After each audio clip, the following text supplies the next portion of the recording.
158 लोगों को ज़ैर बलोच ने कत्ल किया।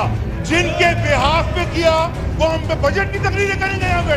लड़ाई करते हैं, आओ सीता वाइट केस का जिक्र करते हैं सबसे पहले।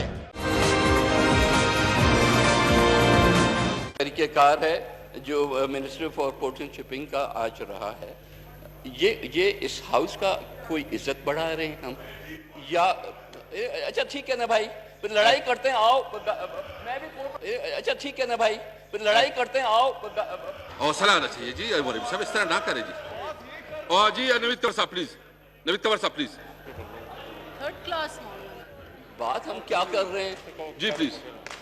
सब हमारी तरफ से जवाब, इनका नाम भी लिया है, इनका नाम भी लिया है, पर्सनल एक्सप्लेनेशन भी बनती है। आप प्लीज कादर पटेल को बोलने दें। सीता वाइट केस का जिक्र करते हैं सबसे पहले। कोई गलत बात की तो ठीक नहीं होगा फिर। उसने कौन सी अच्छी बात की आप है? तशरीफ रख, एक रेहान बंद करें खान इसकी की माइक, पूरी बंद करें किताब इसकी माइक।